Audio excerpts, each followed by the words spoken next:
आज आपका फिर से स्वागत है एक बार हमारे ऑफिशियल यूट्यूब चैनल पर और इंस्टाग्राम पे जो हमारी ऑडियंस हमको सुन रही है। तो आज हम आपके लिए सेंट्रल विस्टा प्रोजेक्ट पार्ट 2 लेकर आए बेसिकली। तो उस दिन हमने पार्ट 1 में बात की थी कि कुछ पॉलिटिकल पार्टीज ने अपना एक एजेंडा बनाया और उन एजेंडास पे वो खरे नहीं उतरे। ठीक है, बेसिकली क्या है, देखिए सेंट्रल विस्टा प्रोजेक्ट एक मल्टी बिलियन डॉलर प्रोजेक्ट है जो बेसिकली इंडिया की फास्ट इकोनॉमिक ग्रोथ को कनेक्ट करने वाला है। हम एक एक करके आज कंसेप्ट को समझेंगे और ये जानेंगे कि कंसेप्ट के बाद किन किन पैरामीटर्स के ऊपर गवर्नमेंट आज भी फेलुअर है, यानी गवर्नमेंट का कोई रोल प्ले नहीं कर रहा कोई भी पर्टिकुलर बंदा। तो बेसिकली क्या है, देखिए पीएमओ एक बहुत बड़ा एक एजेंसी है, प्राइम मिनिस्टर ऑफिस, प्रधानमंत्री कार्यालय। सुबह 9 बजे वहां रिपोर्ट आ जाती है, अपने डिफेंस से आ जाती है, डिप्लोमेसी से आ जाती है, रेलवे से आ जाती हैं, देन अपने बात करें ट्रांसपोर्ट से आ जाती हैं, और भी बहुत सारे रीजंस हैं। बट वही लोग ये सोचते हैं कि लोगों का जो पर्सपेक्टिव है उस सेंट्रल विस्टा प्रोजेक्ट को लेके, जो बेसिकली एल&टी कंपनी को इन्होंने, लॉर्सन एंड ट्रूबो को इन्होंने प्रोजेक्ट दिया था, जो अभी तक ये कह रहे हैं बेसिकली सीपीडब्ल्यूडी, मैंने उस दिन भी बात की थी, सेंट्रल पब्लिक वर्क डिपार्टमेंट जो इनके अंतर्गत काम करता है, और लोग केंद्रीय लोक निर्माण विभाग, अर्बन प्लानिंग और रूरल प्लानिंग, सारी ये बॉडी जो है ये मिलकर काम कर रहे हैं देश के लिए।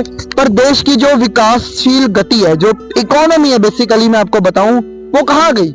हम बीजेपी को बात करते हैं, हम एनडीए ग्रुप की बात करते हैं, देन आप राहुल गांधी जी की कांग्रेस की ग्रुप की बात ले लीजिए, सारी की सारी पॉलिटिकल पार्टीज फेल है, सारी की सारी, all parties have been failed on such kind of parameters on which we are talking about. तो सेंट्रल विस्टा प्रोजेक्ट की 3 कमियां सामने आई। नंबर 1, इन्होंने जो कुतुब एन्क्लेव में इन्होंने बनाना था अपना जो मल्टी बिलियन डॉलर प्रोजेक्ट, वो अभी तक डिलेड है। ना ही इन्होंने देश की जनता को उनकी जानकारी दी उस चीज की, ना ही इन्होंने ये बताया कि वो पॉलिटिकल इंफ्रास्ट्रक्चर के नाम पे देश का पैसा खाने के लिए था। नंबर 2, टैक्स रिडेम्पशन नहीं दी। टैक्स के ऊपर आज भी आप देख लीजिए, भारत एक ऐसा देश है जहां पर टैक्स को लेकर लोग आज भी कितने प्रदर्शन करते हैं, लोग आज भी कितना जुलूस निकालते हैं, पर टैक्स को लेकर आज भी कोई भी एग्जम्पशन नहीं है। नंबर 3, जो हमारा जो वाइस प्रेसिडेंट एन्क्लेव है, जो हमारा राष्ट्रपति भवन है, वो कहां गया। बेसिकली जिसका इंफ्रास्ट्रक्चर इन्होंने बनाना था वो था 7 कोर्स रोड, जिसको इन्होंने रेस कोर्स रोड इन्होंने नाम बदल कर रख दिया था। और भी न जाने कितनी सारी ऐसी रिडेम्पशन है, कितने सारे ऐसे पॉइंट ऑफ फेलियर है जहां पे हम गवर्नमेंट को क्रिटिसाइज करते हैं। पर गवर्नमेंट की एक अच्छी बात है, चलो कम से कम इन्होंने पॉलिटिकल इंफ्रास्ट्रक्चर को देश में लाने की तो बात कही नहीं, तो कई पॉलिटिकल पार्टीज तो वैसे ही अपना मुंह मोड़ जाते कि भाई हमें तो पता ही नहीं पॉलिटिकल इंफ्रास्ट्रक्चर क्या होता है। कम से कम इंफ्रास्ट्रक्चर की डेफिनेशन देने वाली भारतीय जनता पार्टी देश की वो पहली पार्टी है।